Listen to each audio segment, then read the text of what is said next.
Right, okay, fan reaction time then. Manchester City 5, Burnley 1. It's always, I'll say the same as what I said on the 60-second review, it's always Man City, innit? Always, always. Oh, there's just something about that club, and it's been going on for years. I remember even in the Turner days, they stuffed us, what were it, 5-0, 5-1 at Main Road? I can't remember. But it's always City. They just stuff us every single time. Every single time they stuff us. Obviously, there's some instances down the years where we may have beaten them, obviously George Boyd, etc. But yeah, it's not a happy hunting ground, is it, the Etihad? Obviously, Burnley never even won at that stadium ever. I don't think we've won at Man City since the 60s. Yeah, there's just something about that fixture, and I'm not sure what it is, because they've not even been that good this season, have they, really? We played really well against Liverpool, who in my opinion are a better side than Man City this season. And we played a lot better against Liverpool than we did today at City. All right, the Etihad's a bigger pitch. It's easier for them to drag us around, move us around and drag us out of position at the Etihad than it is for Liverpool at Turf Moor. But when you look at how we played against Liverpool defensively and how we played today defensively, there's two massive differences there, isn't there? We were poor at the back today, I felt.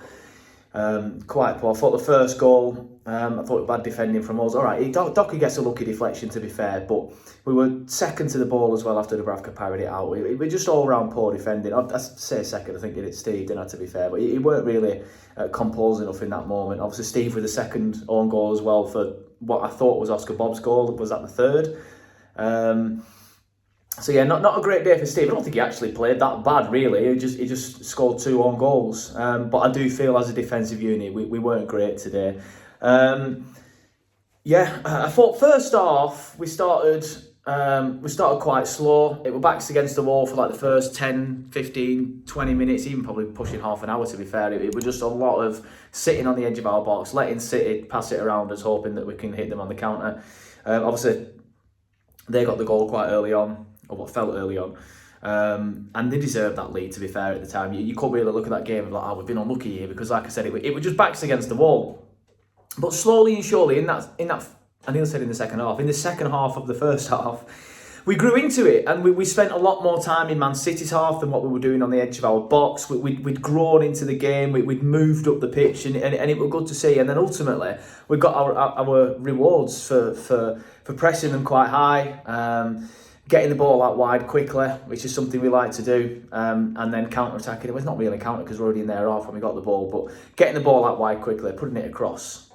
And yeah, just a superb bit of play from Burnley, that really. Decent, tiny little finish from Anthony. And I do want to mention Jadon Anthony, by the way, because there are a lot of fans, and I don't get it. There are a lot of fans that do not rate Jadon Anthony. I've seen people saying we should have kept Coley Orshaw, we should be playing Coley Orshaw ahead of Anthony. I've seen people saying we should be playing Edwards ahead of Anthony. I like Edwards, but he's shown absolutely nothing so far this season. Right, he's not really had a chance in the Premier League, but in the 2 cup games, he's shown absolutely nothing. Whereas Jadon Anthony produces week in, week out in the Premier League. Now, there was concerns, probably from myself included, that he maybe wouldn't be good enough for the Prem when we made the loan permanent with the obligation. But he has been superb, and he's proving people wrong every single week at this stage now. He's scored 4 goals now. I don't know if this stat is entirely true. It was true at the time that he scored the goal, but only Erling Haaland has scored more goals in the Premier League this season than Jadon Anthony so far. Because he should be on 4 now. Haaland, thanks to his 2 today, will be on 8. But yeah, my point is, I digress again. My point is, if you don't rate Jadon Anthony, tell me why. I don't get what more that man needs to do for people who are constantly questioning him to rate him. He's superb. I absolutely love the guy. He always has a smile on his face. He works hard. He seems like a proper top lad. And yeah, I actually love him.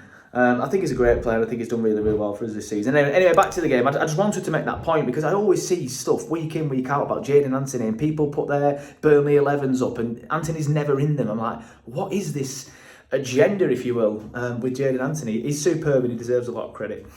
Anyway, and then obviously we get to half time at 1-1 and you're thinking, all right, I have a bit of hope now here, lads. Don't let me down. And what do they do?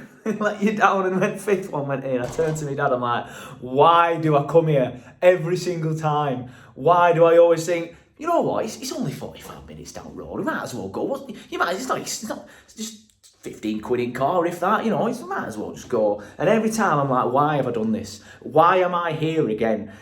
But yeah, second half, we actually had that chance at the start of the second half, didn't we? I think I mentioned it again in the 62nd, but I actually thought it were in from my angle. I think it was deflected wide. I can't remember who hit the shot. It might have been Jaden again.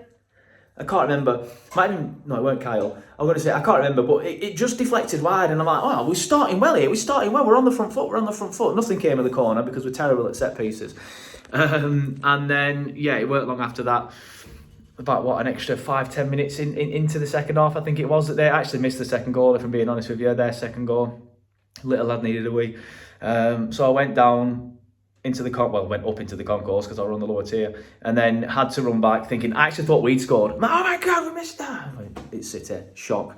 And then after that, it was just typical Burnley at City, weren't it? We'd done so well in the first 55 minutes of that match or whatever it was, and then we just absolutely capitulated. And this is where I was getting concerned about the defending. I just feel like, I'm not sure if it were tired legs, because City had obviously had a lot of the possession at this point, just like Liverpool did, to be fair. So a lot of the lads were having a lot of work to do off the ball and things like that. And then City were moving the ball around quite swiftly, like they always do, dragging us in and out of position. So it might have been tired legs. It might have been sort of like bad decision making and things like that. But I think the rest of the game after this, we just capitulated, and obviously ends up being 5-1 to City, mainly due to that last half an hour, because we were awful in that last half an hour. Really, really poor. Bad defending, didn't really have an outlet, didn't really do too much when we had the ball as well. So yeah, pretty poor that last half an hour. But what I will say, even though it was 5-1, I genuinely don't feel like it was a 5-1 game. I'm not going to sit here for 1 second and say we deserved the point, because we didn't. But was it a 5-1 game? When you watch that and you look at that performance, I think 3-1 would have probably been about a fair result.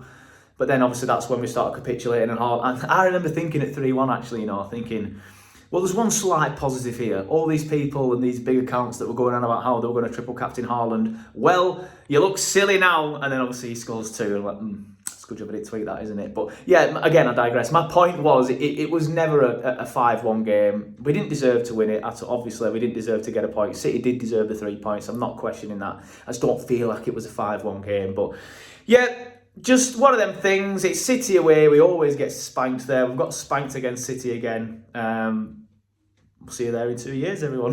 Because I'll probably just go again, won't I, in 2 years? But yeah, is what it is. We just need to move on now. We've got some big games coming up. Everyone's losing their heads, and a lot of these pundits are now saying, oh, well, look at the start that Leeds and Sunderland have had as well and compare it to Burnley. You've got to remember, we played Liverpool, United, Tottenham, City.